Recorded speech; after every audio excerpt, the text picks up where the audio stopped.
ප්‍රේමණීය සහෝදර සහෝදරියනි ඔබ සැමටම බෞද්ධ දෙවියන් වහන්සේගේ සුද්ධ පුත්‍ර වූ ස්වාමී ජේසුස් වහන්සේගේ තේජවත් මහිමවත් නාමයෙන් මම ආචාර්ය කරනවා අපගේ මේ සම්මන්ත්‍රණය දැන් සැසිවාර කීපයක් අපගේ මම කියන්න කැමති මේ ධර්ම භාණ්ඩාගාරිකවරු කියලා අපගේ සංස්කෘතියටත් මේක ටිකක් ගැලපෙනවා ඒ වගේම බයිබලීය වචනයක් භාණ්ඩාගාරීත්වය කියද්දී මේ මුදල් භාණ්ඩාගාරීත්වය නෙමෙයි ධර්මයේ පිළිබඳ භාණ්ඩාගාරීත්වය පාවුල්තුමා එතුමාට ලැබුණා වූ භාණ්ඩාගාරීත්වය දෙවියන් වහන්සේගේ කාරණා පිළිබඳ සභාව පිළිබඳ ස්වර්ගීක එළිදරව් කිරීමේ ඒ භාණ්ඩාගාරීත්වය ගැන කතා කරා. ඉතින් ඒ ආකාරයෙන් මේ වෙන විට සම්මන්ත්‍රණ මාලාවේ අපගේ ගරු ධර්මදර ගුරුවරුන් ගුණායන් පෝල් ඒකතුමා ඒ වගේම සුජීවති සේරා රුවන් විජේසිංහ කෙයිත් පෙරේරා මෙවැනි අය තුලින් ඔබ මේ වෙන විට ඉතා ගැඹුරු කාරණා රාශියක් ඉගෙනගෙන තිබෙනවා. මට ඒ සියල්ලටම සවන් දෙන්නට අවස්ථාව ලැබුණේ නැහැ. ඉතා කාර්යබහුල කාල පරිච්ඡේදයක් අපි ගත කරමින් සිටින නිසා. නමුත් සාරාංශ වශයෙන් මම දන්නවා මේ වෙන විට මෙම විෂය පිළිබඳ ඉතාම හරවත් ගැඹුරු කතිකාවක් මගින් ඔබව දැනුවත් කරලා තිබෙනවා. මගේ හඳුන්වා දීමේ අවස්ථාවේදී මම ප්‍රකාශ කරා මම සේවය කරන අපෝස්තලික දේව සභාවේ අපේ විශිෂ්ටත්වයක් නැත්නම් විශේෂත්වයක් පස්වැදෑරුම් සේවය EPC 4 වෙනි පරිච්ඡේදයේ සඳහන් වෙන EPC 4:11 සිට සඳහන් වෙන පස්වැදෑරුම් සේවය පිළිබඳ ඒ ප්‍රායෝගික ක්‍රියාකාරීත්වය මුල් සභායුගයේ තිබුණා. නමුත් අපි සභා ඉතිහාසය ආධාරණ විට දන්නවා පසු කාලීනව එම ස්වර්ගීක එළිදරව් කිරීම එම ස්වර්ගීක සම්ප්‍රදායයන් අපගේ ස්වාමින් වහන්සේ විසින් දෙනු ලැබුවා වූ එළිදරව් කිරීම සභාව අඳුරු යුගයට යන විට ඒවා යටපත් වුණත් සම්පූර්ණ යටපත් කිරීමක් සිදු වුණේ නැහැ. වරින් වර සභා පිබිදීම් සමග මේ එළිදරව් වීම ලැබුණා. ඒ නිසා අපගේ විශේෂයෙන්ම මම මේ ගැන කතා කරන්නේ මම සේවය කරන්නා වූ සභාවේ ප්‍රායෝගිකව අපි පස්වැදෑරුම් සේවයේ අභ්‍යාස කරන්නා වූ ඒ පිළිබඳ අවුරුදු 100ක ඉතිහාසයක් ඇති සභාවක් හැටියට කතා කරනවා වර්තමාන යුගයේ. ඉතින් පළමුකොටම අපි පස්වැදෑරුම් සේවය ගැන කතා කරනකොට අපගේ ස්වාමී වූ ජේසුස් ක්‍රිස්තුස් වහන්සේ තුල මේ EPC 4 වෙනි පරිච්ඡේදයේ සඳහන් වෙනවා සමහරුන්ව ප්‍රේරිතයන් කොට දුන්නා. ඒ වගේම අනාගත වක්තූන් සුභාර්ය දේශකයන් ගුරුවරුන් සභා පෝෂකයින් නැත්නම් ඉඩේරුන් කොට දුන්නා කියලා. අපි ඉතා සරලව මෙතන අපි සහභාගී වෙන අපි සෑම කෙනෙක්ම දේව වචනය යම් ප්‍රමාණ වලින් දන්නා වූ වර්ධනයේ යම් මට්ටම් වල සිටින්නා වූ අය. අපි සෑම කෙනෙක්ම පිළිගන්නා වූ දෙයක් තමයි අපගේ ස්වාමින් වහන්සේ අපි සමාන කරන්න යන්නේ අපගේ සේවයට අපි සමාන කරන්න යන්නේ උන්වහන්සේ අසමසම තනන් වහන්සේ. නමුත් උන්වහන්සේ තුල ප්‍රේරිතකම, ප්‍රොපේතකම, සුභාරජ්‍ය දේශකකම, එඬේරකම, ගුරු සේවය මේ සියල්ලක්ම අන්තර්ගතව තිබුණා කියන එකට අපි තුල මං හිතන්නේ කිසිම තර්කයක් නැහැ. තර්කයකුත් නැහැ. අපි සෑම කෙනෙක්ම අනිවාර්යයෙන්ම මම හිතන්නේ පිළිගන්නවා උන්වහන්සේ සියලු සීමාවන් ඉක්මවා ගිය තැනන් වහන්සේ. ඉක්මවා ගිය තැනන් වහන්සේ. නමුත් අපි මනුෂ්‍යමය දේව දාසයන් හැටියට අපිට කියන්න බෑනේ අපි මේ මනුෂ්‍යමය සීමාවන් ඉක්මවා ගිය අධිස්වභාවික මිනිස්සුෝ කියලා. අපි අපිට තිබෙන්නේ සුද්ධාත්මයන් වහන්සේ කරන කොටගෙන දරු ලබන්නා වූ ඒ ආලේපය අනුභවය කරන කොටගෙන ලැබෙන සේවය. ඒ නිසා මම පළමුවෙන්ම කියන්න කැමතියි මේ පස්විධ ආකාර සේවයේ යේසුස් ස්වාමීන් වහන්සේ තමයි අපගේ ප්‍රේරිතයාණෝ, උන්වහන්සේ ඉන්දියානෝ, ගුරුවරයාණෝ, සුභාරංචි දේශකයාණෝ. ඒ ගැන අපිට දැනගත යුතු වෙන්නේ උන්වහන්සේ තමන් වහන්සේගේ එම සේවය පවත්වාගෙන යන පිණිස අපි පළවෙනි කොරින්ති 12 වෙනි පරිච්ඡේදයේ දකිනවා සුද්ධාත්ම දීමනාවන් දෙවියන් වහන්සේගේ ජනතාවට සභාවට වර්ධනයට වැඩදායක වෙන්න සුද්ධාත්ම දීමනාවන් දුන්නා.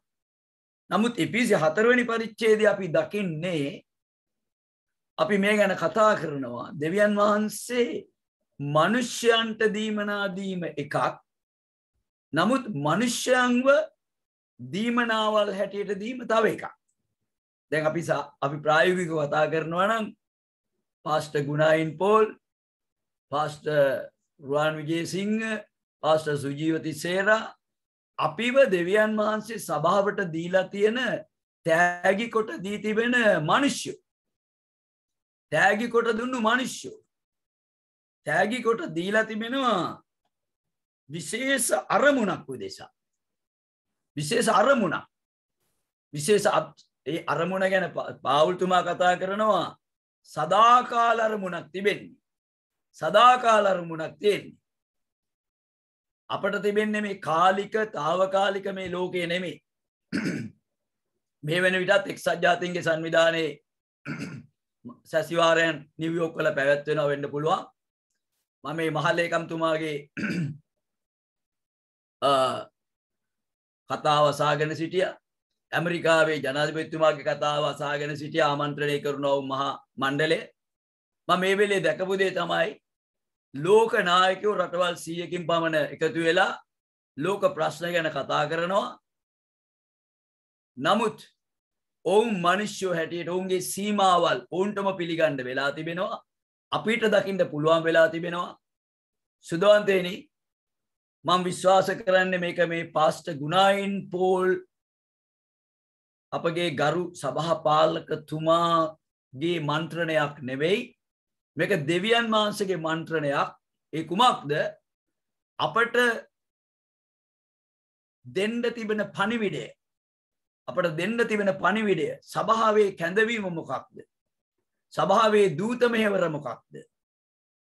ඒක මේ తాවකාලික එකක්ද? සර්වකාලීන විශේෂ කොටම විශ්වීය සභාව. මම මේ වෙලේ කියන්න කැමතියි මේ අපි Zoom තාක්ෂණය හරහා මේ සේවය කරන වෙලාවේ කොරෝනා වසංගතයේ සමග තිබිච්ච සමහර බාධකයන් තිබුණා. ගමන් කිරීමේ බාධක, ඒ වගේම සෙනගගේ බාධක, විවිධ දේවල් බිඳහෙලමින් මහා විශ්වීය සභාවකට දැන් අපි දැක්කා මේ සම්මන්ත්‍රණය පැවැත්වෙනකොට විදේශ රටවල් සිට අපේ ගුරුවරු උගන්වනවා. වෙනදාට වඩා අද ඉතා එක පහසුයි. හොඳයි එක කතාවක්. දැන් මේ ඔබට කියන්න යන්නේ මේ මිනිස්යන්ව නැත්නම් අපොස්තුලවරුන්ව, අනාගත වක්තෘන්ව, සුභාරංචි දේශේ ප්‍රකාශ කරන්නන්ව, සභා පෝෂක එඬේරුන්ව නැත්නම් සභා පාලකවරුන්ව, ගුරුවරුන්ව දෙවියන් වහන්සේ දුන්නා කියලා කියනකොට ඒ දුන්නු අරමුණත් මේ පිසි 4 වෙනි පරිච්ඡේදයේ සඳහන් කරලා දුන්නා. එසේ දුන්නේ ඇයි? එසේ දුන්නේ කියන එපිසි 4 11 12 වෙනි පදය මේ දීමනා පහ දීමේ අරමුණ ප්‍රකාශ කරනවා. අරමුණක් තියෙනවා. දැන් අපේ සභා සම්ප්‍රදායේ අපි මේ දීමනාවල් හඳුන්වනවා ascension gift ministries කියලා. Ascension gift ministries කියලා කියන්නේ යේසුස් ක්‍රිස්තුස් ස්වාමීන් වහන්සේ ස්වර්ගයට ඔසවාගනු ලැබුවාට පසුව ස්වර්ගයට ඔසවාගනු ලැබුවාට පසුව සුද්ධාත්මයන් වහන්සේව දානය කරනු ලැබුවාට පසුව මිනිස්සෙන්ව සභාවේ සේවය සඳහා තෑගි දීම. දැන් තව දෙයක් මේ වෙලාවේදී පැහැදිලි කරන්න ඕන. ඒ තමයි පළවෙනි අපොස්තුලවරු 12 දෙනා. අපි ඔවුන් හඳුන්වනවා බැටළු පැටවාණන්ගේ අපොස්තුලු බොරු කියලා. දැන් මේ එපිසි 4:11 සිට සිටින්නා වූ මේ පස්වැදෑරුම් සේවකයන් අපි හඳුන්වනවා ascension gift ministers කියලා අපි හඳුන්වනවා. මේ දීමනා පහ පමණක් නෙමෙයි. අපි සභාවේ වැඩිමහල් නැත්නම් ජේෂ්ඨයෝ ඉන්නවා, උපස්ථායකයෝ ඉන්නවා මේ සභාව ගොඩනැගීම සඳහා. දැන් ජේසුස් වහන්සේ කිව්වා මම මගේ සභාව ගොඩනගමි. ඒතර උන්වහන්සේ ගොඩනගන්නේ කා තුලින්ද කොහොමද? මෙතන මේ එපිසි 4 වෙනි පරිච්ඡේදයේ මේ සේවා පහ ගැන දෙන අර්ථකථනය තමයි මේ සේවා පහ දුන්නේ සභාවේ සිටින්නා වූ දේව ජනතාවව සේවා කටයුතු සඳහා ඔවුන්ව පුරුදු පුහුණු කර සේවයට යොදවන්නට. ඒක මේ නව බයිබල් පරිවර්තනයේ නව සංස්කරණේ අපේ පුරාණ සංස්කරණයට වඩා පැහැදිලි ලෙස කියනවා එපිසි 4:12 එසේ කලේ දෙවියන් වහන්සේගේ සෙනග දේව සේවය සඳහා සම්පූර්ණයෙන් පුහුණු කිරීමටත් ක්‍රිස්තු ශරීරය වර්ධනය කිරීමටත්ය. මම මේ කාලේ දකිනවා අපේ දේව සභාවේ ජුනි මාසේ පටන් ගත්ත දිනපතා යාඥාව තවම දිගටම පැවතීගෙන යනවා. අපි මේ දවස්වල දකින දේ තමයි අපගේ දේව ජනතාවගේ වර්ධනය ප්‍රදර්ශනය වෙනවා. අපි ඔවුන්ට බාර දුන්නාම යාඥාව පවත්වගෙන යන්න, කුඩා වචනයක් බෙදා ගන්න අපිට ඔවුන්ගේ වර්ධනය පෙනී යනවා. දැන් යේසුස් වහන්සේ පැමිණෙන්නේ රැල්ලක් කැලලක් නැති තේජවන්ත සභාවක් වර්ධනය වුණු මුහුකුරා ගිය උන්වහන්සේගේ උසමහතට වර්ධනය වෙන සභාවක් සඳහා. ඒතර මේ වර්ධනය ගෙනෙන්නේ කවුද?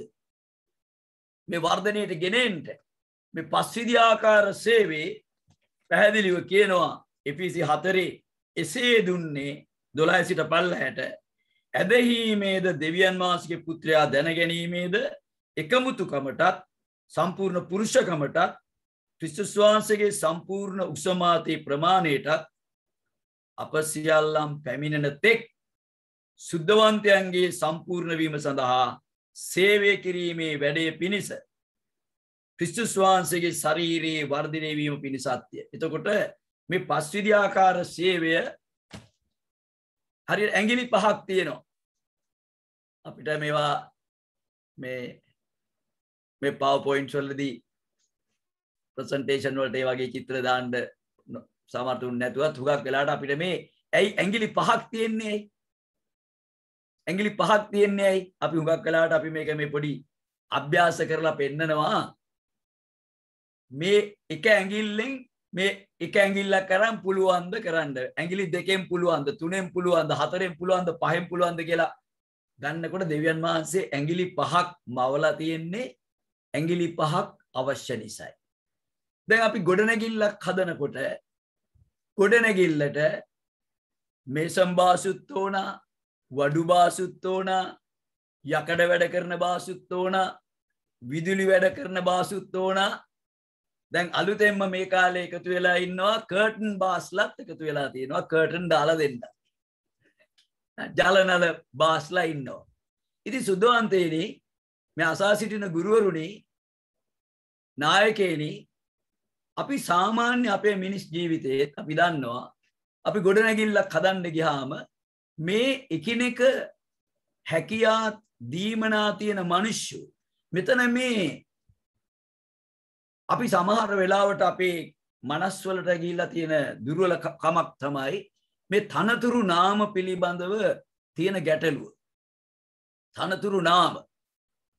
දැන් අපි මේසන් බාස්, වඩු බාස්, ඉලෙක්ට්‍රීෂියන්, ප්ලම්බර් මේක කියනකොට මොකද්ද මේකේ තියෙන සියලු දෙනාම මිනිස්සු. නමුත් ඔවුන්ගේ හැකියාව සහ ටැලන්තු අපිට යම්කිසි කාර්යයක් සඳහා උපකාරී වීමයි මෙතන තියෙන්නේ. ඒ ආකාරයෙන්ම සභාව ගොඩනගන්න ප්‍රේරිත නැත්නම් අපොස්තුලවරයාට කැඳවීමක් තිබෙනවා. ඔවුන් තමයි සභාවල් විශේෂයෙන් ආරම්භ කරන්නේ. සුභාරංචිය දේශනා කරලා බලන්න සාන්ත පාවුල්ලා, පේත්‍රුස්ලා ඔවුන් ගිහිල්ලා දේශනා කරලා කිතුණු සමාජය සුභාරංචිය කරන කොටගෙන ස්ථාපිත කෙරුවා. ඒක එක සේවයක්. ඒක එක සේවයක්. ඊට පස්සෙ ඒ කුඩා රැළ බලාගන්න වැඩිමහල්ලු ඒ ප්‍රාදේශීය එඬේරුන්ව පත් කෙරුවා. ඒ ඔවුන්ට උගන්වන්න ගුරුවරුන්ව දුන්නා. විශේෂිත දෙයක් තමයි අපේ මේ මාතෘකාවට අදාළ වෙන අනාගත වක්තෘවරු. දැන් මම හිතන්නේ විවාදයක් නැහැ කියලා පුරාණ ගිවිසුමේ අනාගත වක්තෘවරු සිටියා බව අපි කවුරුත් අවිවාදයෙන්ම පිළිගන්නවා. නව ගිවිසුමේ අනාගත වක්තෘන් සිටින බවට අනාගත වක්තෘන්ට සේවයක් තිබෙන බවට අපි මේ ගැන එකඟතාවය මේ මල් ළඟ තිබෙනවා. අපේ පාස්ටර් ගුණායින් පෝල්ගේ ප්‍රොපේත හඬ පොත. මේක මම විශේෂයෙන්ම දකින්න දෙයක් තමයි අපි බොහෝ වෙලාවට ගුරුවරු පොතපත ප්‍රකාශ කරනවා. මේවා අධ්‍යයනය කරන සාකච්ඡා කරන අය හුඟක් අඩුයි. ඉතින් මේ පොතේ 19 වෙනි පරිච්ඡේදයේ පාස්ටර් ගුණායින් පෝල්ගේ ප්‍රොපේත හඬ පොතේ නව ගිවිසුමේ දිවැසිවරු හා දිවැසි වැකි එතුමා සාකච්ඡා කරලා තිබෙනවා. සිමියොන්, එතකොට ස්නාවක යොහාන්, අගබස්, ජූදස් සීලස් මේ අය ගැන තවිට වඩා වැඩි දේ කතා කරලා තිබෙනවා. ඉතින් ඒ නිසා පළමුකොටම සභාව ගොඩනැගීමට මේ පස්වැදෑරුන් සේවය කොහොමද ක්‍රියා කරන්නේ? බොහෝ විට අපි සුද්ධ ලියවිල්ලේ දකින්නේ අපොස්තුලවරයයි අනාගත වක්තෘයි එකට වැඩ කළා. ඒ හරියට මෝසෙසුයි ආරොනුයි එකට වැඩ කළා වගේ. එක්කෙනෙකුගේ සේවයේ අඩුව තව කෙනෙකුගේ සේවයෙන් ඉෂ්ට වෙනවා වගේ. දැන් අපේ ප්‍රායෝගික අත්දැකීම අපි යම්කිසි අපේ ධර්මයක් අන්‍යයන් පිටට ගෙනෙනවා නෙමෙයි. මේක සාක්ෂි වචනයක් පමණයි. අපගේ සභා සම්ප්‍රදාය අනුව අනාගත වක්තෘවරයාගේ සේවය තිබෙන්නේ අපොස්තුලවරුන්ගේ සේවයට යටත් කරලා. අපොස්තුලවරයාට අනාගත වක්තෘගේ සේවය විමර්ශනය කරන්නට ඒක පිළිගත හැකිද? දේව වචනයට අනුකූලද?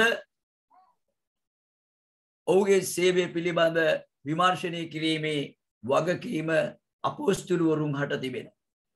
එතකොට නමුත් අපි ප්‍රායෝගිකව බලමු. ප්‍රායෝගිකව බැලුවා නම් අපි දකින්නේ ක්‍රියාපොතේ 13 වෙනි පරිච්ඡේදයේ ඉතා හොඳ ස්ථානයක් මේ අනාගත වක්තෘ සේවය ක්‍රියාත්මක වෙච්ච අලුත් ගිවිසුමේ අපි කතා කරන අලුත් ගිවිසුමේ අපි දකිනවා අන්තිෝකේ පිහිටි සභාවෙහි ප්‍රොපේතවරු නැත්නම් අනාගත වක්තෘවරු සහ ගුරුවරු සිටියා.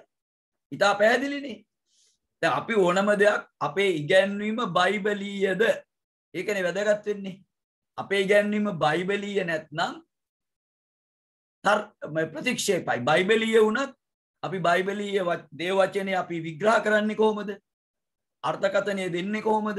අපි දන්නවා විවිධ ගුරු කුල තිබෙනවා දේව වචනයට අර්ථකථන දෙන. අපි සමහර අය ගැන කියනවා ව්‍යාජ ධර්ම කියලා.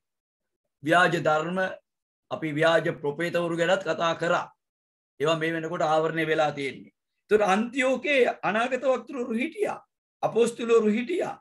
උන් නම් වශයෙන් කියනවා ක්‍රියා 13 එක බර්නබාස්, නිගර්, සිමියෝන්, කිරේනිය ලුකියස්, දේශාධිපති වූ හෙරොද් සමග ඇතිදැඩි වුණා වූ මනායින්ද සාවුල් යන නම් වශයෙන් තියෙනවා.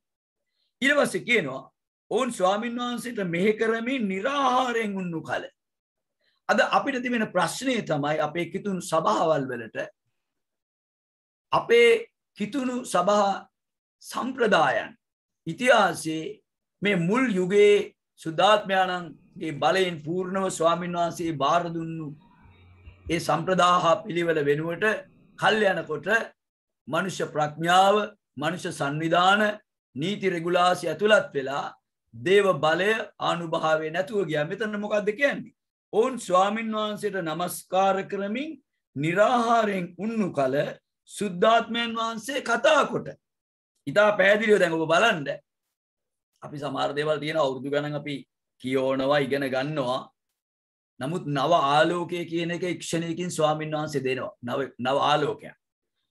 සුද්ධාත්මයන් වහන්සේ කතා කරුවේ කොහොමද කතා කරුවේ? කොහොමද කතා කරේ කියලා කියන්න බෑ. දැන් අපි මේ කතා කරන්නේ ප්‍රොපේතවරුන්ගේ සේවය. සභාව සහ ප්‍රොපේතවරුන්ගේ සේවය. ප්‍රේමවන්තයනි පැහැදිලි නැද්ද මෙතන සුද්ධාත්මයන් වහන්සේ කතා කරුවේ ප්‍රොපේතවරුන් කරනකොට කියලා? ප්‍රොපේතවරු අලුත් යෝසමේ සිටිය බවට කිසි සැකයක් නැහැ. අපට ඕනෑ තරම් උදාහරණ පෙන්වන්න පුළුවන්. එතකොට කතා කරලා මොකද්ද කිව්වේ? මා විසින් බර්නබාස්ට සාවුල්ද කැඳවපු වැඩේ පිණිස ඔවුන්ව මට වෙන් කරන්න. දැන් බලන්න වර්තමානයේ මොනවද අපගේ කිතුණු සභාවල වෙන්නේ? යම් යම් කාරණාවලට දේවස්ථාන කොමිටුව, බෝඩ් එක, පාලක මණ්ඩලය රැස් වෙනවා. ඔවුන් රැස් වෙලා ඔවුන්ගේ මිනිස් ඥාණයෙන් යම් යම් කාරණා කරනවා. මම කියන්නේ නැහැ නොකළ යුතුයි කියලා. දේව බයෙන් දෙවියන් වහන්සේගේ ප්‍රඥාව ඇතුව කරන්න පුළුවන්. හරි. නමුත් අපිට ආදර්ශ රටාවක් තිබෙනවා. ආදර්ශ රටාවක්. මේක ටිකක් අමාරු රටාවක්. හැබැයි මේක හරි නිවැරදි දෙය. ඒ මොකක්ද? ඔවුන් निराहाරයෙන් දෙවියන් වහන්සේට নমස්කාර කරමින් යාඥාවෙන් සිටින විට ඒ හිටියා ප්‍රොපේතවරු හිටියා. දැන් අපිට අද තියෙන ප්‍රශ්නයක් තමයි අපිට ඕන තරම් ලෝකේ එවැන්ජලිස්ට්වරු ගැන අහන්න පුළුවන්. ගුරුවරු ගැන අහන්න පුළුවන්. අපොස්තුලවරු ගැන මතභේද තිබෙන්න පුළුවන්. අපොස්තුලවරු කියලා කියද්දී අද අපොස්තලික සභාව අපොස්තුලවරුන්ව නම් වශයෙන් ආලේප කරනවා. මම මේක ප්‍රසිද්ධිය කියන එකක් තමයි නම් වශයෙන් ආලේප නොකරුවාට ලෝකයේ ලංකාවෙත් අපොස්තුලවරු ඉන්නවා. දැන් අපේ ලංකාවේ හිටපු පාස්ටර් කෝල්ටන් වික්‍රමරත්නට කවුරුත් අපොස්තුලවරයෙක් කියලා කිව්වේ නැහැ. කිව්වේ නැතුවට එතුමා අපොස්තුලවරයෙක්. ඇයි? එතුමා අපොස්තුලවරයෙකුගේ කැඳවීම අනුව නව සභා රූප ඇති කරමින් ඒවා ගොඩනගමින් සේවකයන් ආලේප කරමින් ධර්මයේ හරියාකාර පවත්වගෙන යමින් අපොස්තුලවරුන්ගේ කැඳවීමේ ආසේවාව ලිස්ට කරා. මම තව සමහර අයගේ නම් සඳහන් කරන්න යන්නේ නැහැ. මොකද සමහර අයව මම නම් කරන්න ගියොත් අරයා අනිත් එක්කෙනා මෙයා අපොස්තුලවරු කියලා මට අවිහිරතාවටපත් වෙන්න පුළුවන්. නමුත් ඔබ බලන්න අපොස්තුලවරුන්ගේ කැඳවීම තිබෙන සේවකයෝ ලෝකේ ලංකාවේ ඉන්නවා. දැන් අනාගත වක්තෘන් ගැන කරනකොට ඒක අපි ටිකක් කතා කරමු පස්සේ. දැන් මෙතන උනේ මොකක්ද? ඒ වැඩේට අවශ්‍ය අයව නම් වශයෙන් සුද්ධාත්මයාණෝ කතා කෙරුවා. මේක තමයි යහපත් පැටර්න් එක. යහපත් ආදර්ශය. ඒ මොකක්ද? යාඥා පූර්වකව අපි කියනවා තනි වශයෙන්ද කණ්ඩායමක් වශයෙන්ද දෙවියන් වහන්සේගේ සිත සොයන්න කියලා. ඉතින් මේ ආදර්ශ ක්‍රමයේ අද හුඟක් නැහැ. ඒ කියන්නේ මේ වෙනුවට කොමිටි, බෝඩ් ඒවා මේවා ඔක්කොම ඇති වෙලා මිනිස් ඥාණය මුල් කරගෙන සභාවල් සභා පරිපාලනය කියලා දෙයක් තියෙනවා. මම අද මෙතන සාකච්ඡා කරද්දී මේ සම්මන්ත්‍රණයට ඇතුළු වෙලා නැහැ සභා පාලනය. නමුත් අපි අතර තිබෙනවා දේවතන්ත්‍රීය සභා පාලනය. ඒ මොකද ලෝකයේ තිබෙනවා ඩෙමොක්‍රසි. ප්‍රජාතන්ත්‍රවාදී ලෝකෙම තියෙනවනේ. අපි සමහර අය හිතනවා ක්‍රිස්තියානි සභාවෙත් තියෙන ප්‍රජාතන්ත්‍රවාදී කියලා. ඒ කියන්නේ වැඩි දෙනාගේ කැමැත්ත. සමහර ක්‍රිස්තියානි සභාවලුත් තියෙනවා කොන්ග්‍රිගේෂනලිස්ට්. ඒ කියන්නේ සභාවට පුළුවන් සභාපාලකතුමාව පත් කරන්නත් පුළුවන් පහ කරන්නත් පුළුවන්. ඔයගොල්ලෝ දන්නවනේ ඇමරිකාවේම තියෙනවා කොන්ග්‍රිගේෂනලිස්ට්. තව සමහර අය කියනවා අපේ සභාව මේ වැඩිමහල්ලන්ගේ සභාව. අපිට ඉන්නේ වැඩිමහල්ලෝ. ප්‍රෙස්බිටේරියන් චර්ච්. ඔව් ඉතින් වැඩිමහල්ලෝ කියද්දි අපොස්තුලවරුත් කිව්වා අපිත් වැඩිමහල්ලෝ. හැබැයි වැඩිමහල්ලෝ නැත්නම් එල්ඩර්ස්ලා හැම කෙනෙක්ම අපොස්තුලවරු උනේ නැහැ. ඒතර අපොස්තුලවරයාට විශේෂ කැඳවීමක් තිබුණා. දැන් මම කාලය සීමිත නිසා මම ළඟ අධ්‍යාපන මැටීරියල් තියෙනවා ඉදිරිපත් කරන්න. ජෙරුසලමේ සභාවේ බලන්න. ජෙරුසලමේ සභාවේ අපොස්තුලවරු හිටියා, සුභාරජ්‍ය දේශකයෝ හිටියා, ප්‍රේරිතයෝ හිටියා, ප්‍රොපේතවරු හිටියා. එක්කෙනෙක් නෙමෙයි හිටියේ, එක නායකයෝ නෙමෙයි. මේ පස්විධ ආකාර සේවාවේ ජෙරුසලම සභාවේ තිබුණා. ජෙරුසලම විතරද? අන්තිෝකයට ආපුවාම අන්තිෝකයේ සභාවේ ප්‍රේරිතයෝ, ප්‍රොපේතවරු, ගුරුවරු හිටියා. දැන් අද එකක් හැබැයි වර්ධව තේරුම් ගන්න එපා. අපගේ සභාවල් වල අපිව අපොස්තුලවරු කියලා මේ මොනවාද ලේබල් දාලා නම දාලා මම අපොස්තුලවරයෙක් කියලා අපි ප්‍රසිද්ධ වෙන්න ඒක අපේ සභා සම්ප්‍රදාය තමයි. අපි සියලු දෙනාම හඳුන්වන්නේ අපි සභා එඬේර සේවය.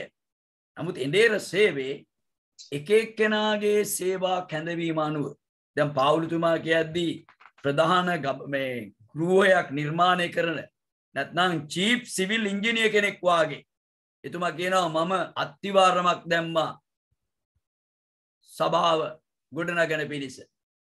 එතුමා කියනවා ඒ අත්තිවාරම නම් වෙන දෙයක් නෙමෙයි ක්‍රිස්තුස් වහන්සේ. ඒ මත තමයි ගොඩනගන්න ඕනේ කියලා පළවෙනි කොරින්ති පොතේ. එතකොට කවුද මේ චීෆ් සිවිල් ඉංජිනේර කවුද?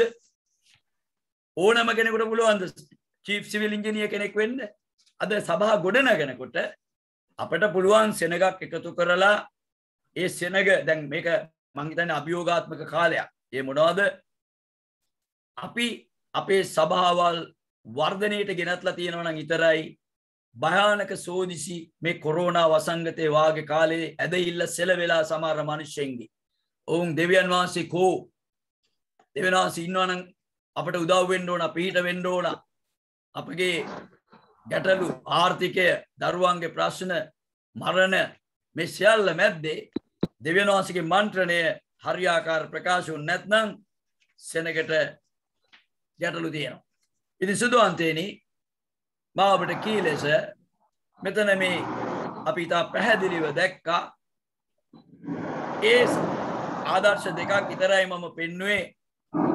ජෙරුසලම සහ මද සබ්දයක් පැමිණෙනවා පොඩ්ඩක් බලන්න. ඒක පාලනය කරගන්න. ජෙරුසලමේ අන්තිෝකේ පමණක් නෙමෙයි අනිකුත් සභාවල් සොයා බලන්න. ඒ සභාවල් වල මේ පස්වැදෑරුම් සේවාවේ සේවකයන් සිටි ආකාරය. නමුත් කල් යනකොට ඒ ස්වභාවය නැතුව ගියා. ඒ වගේම අපි ක්‍රියාපොතේ දකිනවා අගබස් නැමැති අනාගත වක්තෘවරයා. අගබස් නැමැති අනාගත වක්තෘවරයා ක්‍රියා 11 වෙනි පරිච්ඡේදයේ 27 වෙනි පදේ සාගතයක් පැමිණෙන්නට යනවා කියලා ප්‍රකාශ කරනවා. දැන් මෙතන තියෙන අපිට ඉතා පැහැදිලි මොකද මෙවැනි සම්මන්ත්‍රණයක සීමා සහිත කාලයකදී සියලු ප්‍රශ්න සාකච්ඡා කරන්න බෑ. අපි තමයි මේ පිළිවෙලට තව තවත් සම්මන්ත්‍රණ මාලා පවත්වමින් ඉදිරියට දැනුවත් වෙන්න පුළුවන්. එතකොට අගබස් කියන්නේ අලුත් ගිවිසුමේ සිටියා වූ අනාගත වක්තෘවරයෙක්. යොහන් බෞතිස්ත හිටියා, තව අනාගත වක්තෘ හිටියා.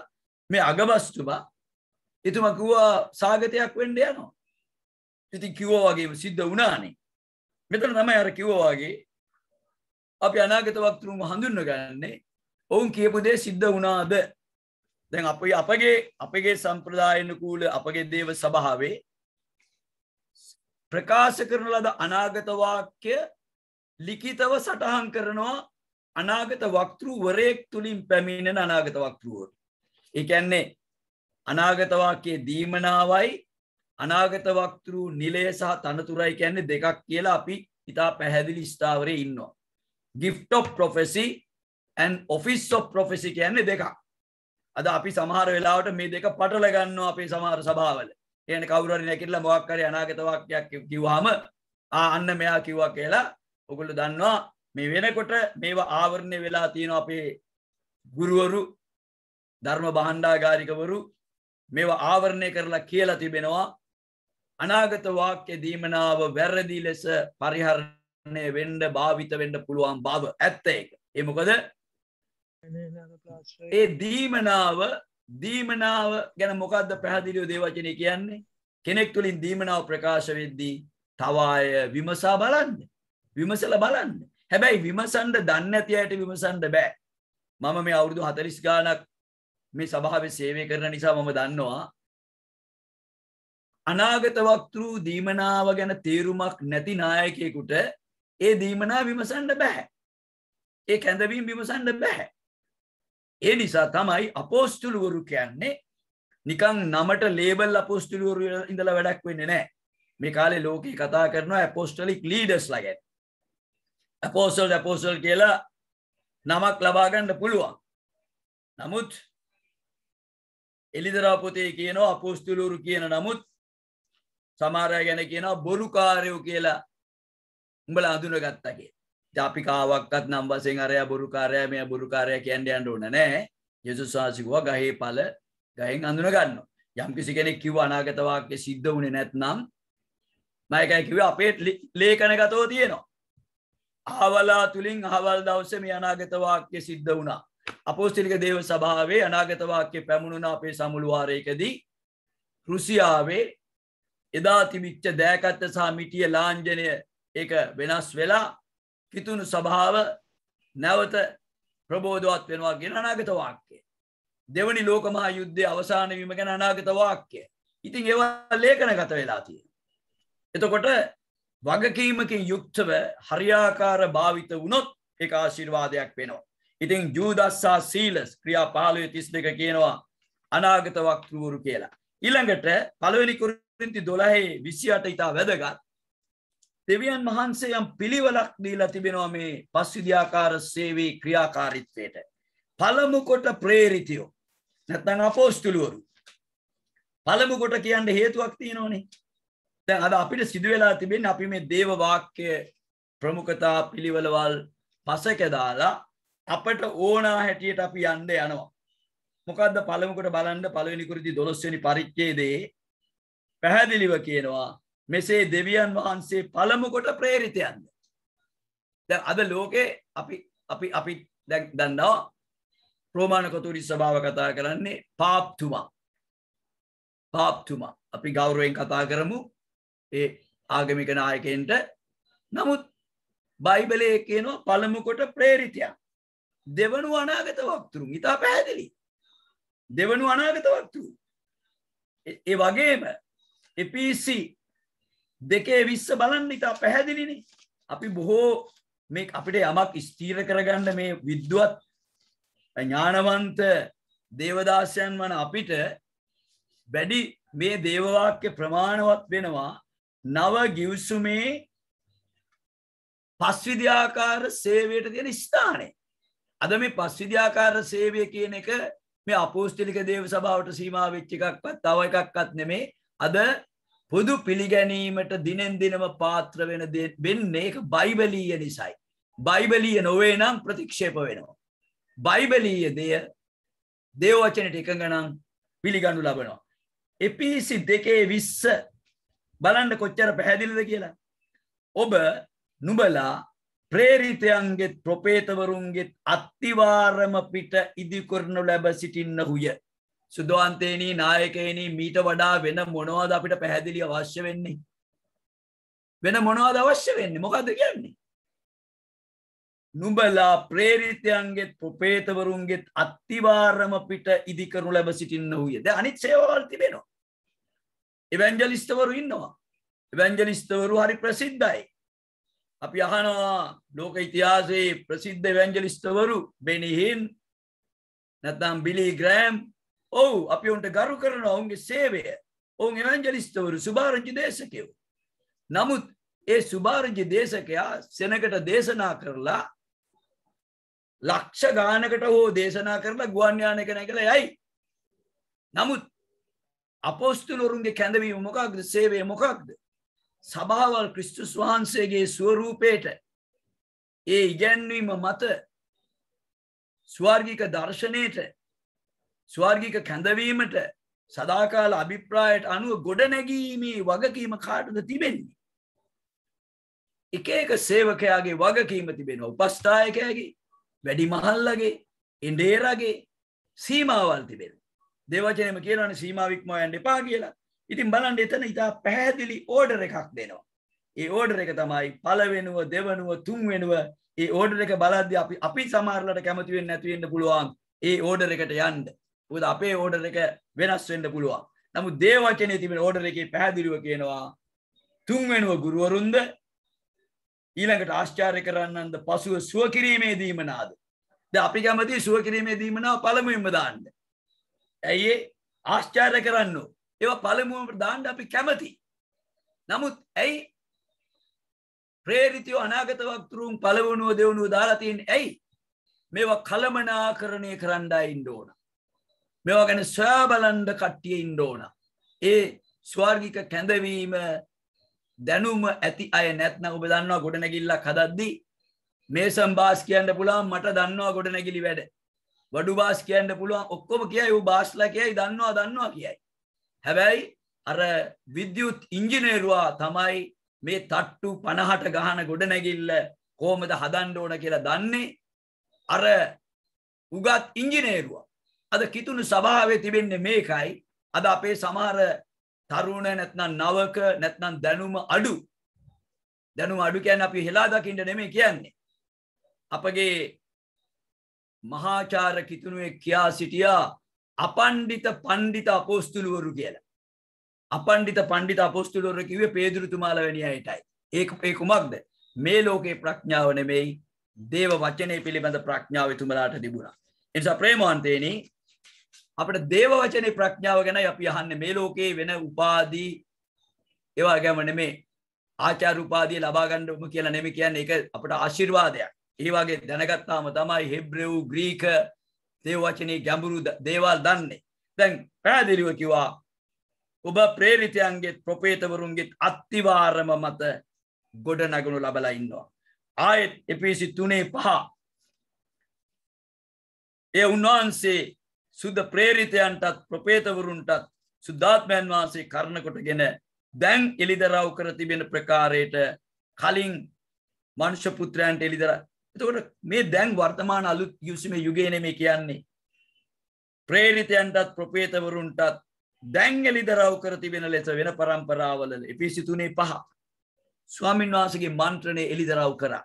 ඉතින් අපිට අසන්න තිබෙන්නේ මේ මන්ත්‍රණය එපාද නැද්ද කියලා. ඊළඟට මම කියන්න කැමති අවසාන කාල විනාඩි කිහිපෙදී අනාගත වක්තෘවරු ඉන්නවා ප්‍රාදේශීය මට්ටමේ, පළාත් මට්ටමේ, ජාතික මට්ටමේ, අන්තර්ජාතික මට්ටමේ අනාගත වක්තෘවරු ඉන්නවා. මම ඔබට මතක් කරනවා ඒක ඔබට විවෘතයි. ලංකාවට සුනාමි පැමිණෙන්න ඉස්සර වෙලා 2001 නොවැම්බර් 13 වෙනිදා 12:27 සිට 12:52 කාලය මම හිතන්නේ පසුවර වෙන්න පුළුවන්. ශ්‍රී ලංකාව ගැන අනාගත වාක්‍යයක් දීලා ඒක ඉන්ටර්නෙට් එකේ තිබුණා. හැබැයි සුනාමි ඇවිල්ලා ගියාට පස්සේ තමයි එක එක්කෙනා ඒ කාලේ අද වාගේ මේ මෙච්චර විද්‍යුත් මාධ්‍ය දියුණු වෙලා තිබුණේ නැහැ. නමුත් ඉතා පැහැදිලිව මේ ජොනතන් හැන්සන් නැමැති අනාගත වක්තෘවරයා එතුමා ලෝකේටම අනාගත වාක්‍ය ප්‍රකාශ කරලා තියෙනවා. මම එයා වෙනුවෙන් පෙනී සිටින්න යන්නේ නැහැ. ඒ මොකෝ දන්නවද? මට දන්නේ නැති දෙයකට මම අර අපේ ගුරුවරයෙක් කිව්වා වගේ දන්නේ නැති දේ කතා කරන්න ඕනට වඩා යන්න සුදුසු නැහැ. මට එතුමා වෙනුවෙන් සහතික පත්‍ර දෙන්න මම ගොඩාක් දන්නේ නැහැ. තියෙන තොරතුරු අනුව එතුමා ලෝකේ රටවල් ගණනාවකට අනාගත වාක්‍ය දීලා කොහොම නමුත් මේ අනාගත වාක්‍ය සුනාමි එන්න ඉස්සර වෙලා ශ්‍රී ලංකාවට විරුද්ධව මුහුද පැමිණෙන බවට 2004 දෙසැම්බර් 26 වෙනිදා තමයි සුනාමි ආවේ. මේ තියෙන්නේ මේක ඔබට අන්තර්ජාලයේ දැනුත් දකින්න පුළුවන් ඇති මං හිතන්නේ 2001 නොවැම්බර් 13 වෙනිදා. එතකොට මේ එතුමාගේ අනාගත වාක්‍යයන් ප්‍රකාශ වෙලා තියෙන අපි සොයලා බලන්න ඕන. මම ඔබට කිව්වා වගේ සමහර අය තුලින් ප්‍රකාශ වෙච්ච අනාගත වාක්‍යයන් ඉෂ්ට වෙලාද ඔවුන්ව පිළිගත හැකිද? අපිට ප්‍රාදේශීය තලයේ අපගේ ප්‍රාදේශීය සභාවක ඉන්න ඕන සභාව හරියාකාර ගෙනියන්න නම් අනාගත වාක්‍යයේ දීමනාව ආශිර්වාදයක්. අනාගත වක්තෘන් ආශිර්වාදයක්. අපගේ රටට ඕන. අපේ රටේ මම දන්නවා වරින් වර අනාගත වක්තෘමේ හඬ ඇති නායකයෝ නැගිටිනවා. සමහර අයගේ හඬ කල් යනකොට නිකන් යටපත් වෙනවා.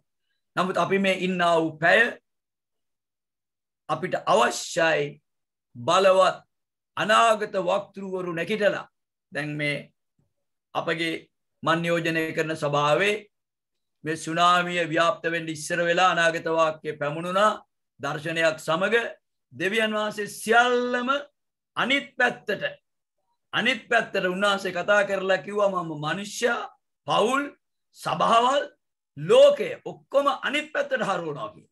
ඉතින් ඒක නිකන් ආපුවාම අපිට නිකන් හරි පුදුම දෙයක්. මොනවා දෙවියන් වහන්සේ මේ ඔක්කොම මේ අනිත් පැත්තට හරවනවා.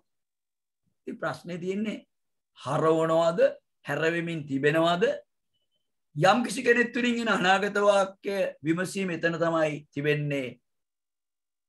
අපි විමසා බලන්න ඕන. දේවචනේ පැහැදිලිව කියනවා අනාගත වාක්‍යයක් පැමිණෙන කල මාංශයෙන් එන්න පුළුවන්, යක්ෂයාගෙන් එන්න පුළුවන්, දෙවියන් වහන්සේගෙන් එන්න පුළුවන්. ක්‍රම තුනක් තිබෙනවා මේ දීමනා ක්‍රියාත්මක වීමේදී. මිනිස් මාංශයෙන් ප්‍රකාශ වෙන්න පුළුවන්. යක්ෂයාට බොහෝම අద్භූත ලෙස කාරණා ප්‍රකාශ කරන්න පුළුවන්. ඊට පිරිසිදු සුද්ධාත්මයන් වහන්සේගේ දීමනාව පැහැදිලිව තිබෙනවා. ඒ නිසා අපගේ කාල වේලාව ගත වී තිබෙනවා. නමුත් මම දෙවියන් වහන්සේට ස්තුති කරනවා විශේෂකොටම පාස්ටර් ගුණායින් පෝල්ට මේ සම්මන්ත්‍රණයට මාව සම්බන්ධ කර ගැනීම ගැන. මම එතුමාට බොහෝ වෙලාවෙදි කිව්වා අපි ටිකක් දැන් වයස්ගත දේව සේවකයෝ අපිට වඩා තව අය ඉන්නවානේ සම්බන්ධ කරගන්න කියලා. නමුත් එතුමා නිතරම කියපු දෙයක් තමයි නෑ පාස්ටර් ඔයගොල්ලන්ගේ අත්දැකීම අපිට ප්‍රයෝජනවත් වෙනවා. ඔය අත්දැකීමෙන් අපි දන්නවා මේ අවුරුදු 40 ගාන තුල මම මේ ලෝකේ විදේශ රටවල් වල සංචාරය කරන විට මේ අනාගත වාක්‍ය දීමනාව පාවිච්චි වෙන ආකාරය මම දැක්කා.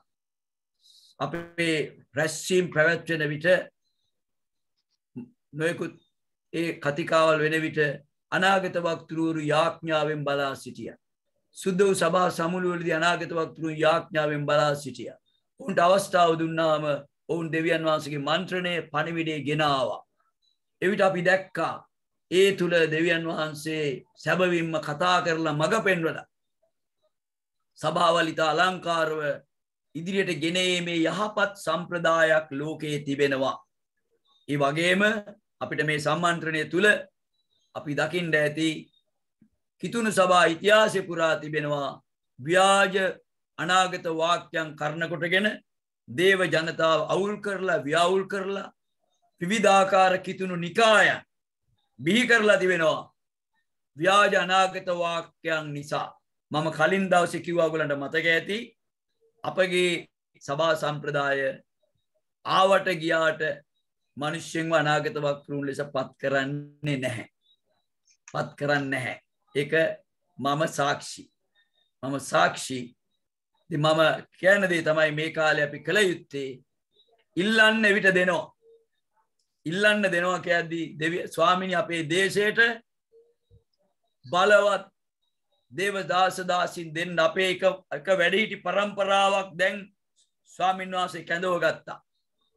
දැන් උන්වහන්සේ තව පරම්පරාවක් බිහි කරලා තියෙනවා. මට දැනුණු දේ තමයි අපේ පාස්ටර් ගුණායින් පෝල්, පාස්ටර් රුවන්ලා, පාස්ටර් සුජීවලා මේ ඉදිරිපත් වෙද්දී දෙවියන් වහන්සේ අපේ දේශයට නව නායකත්ව පරම්පරාවක් තෑගි කොට උන්වහන්සේ දීලා තිබෙනවා.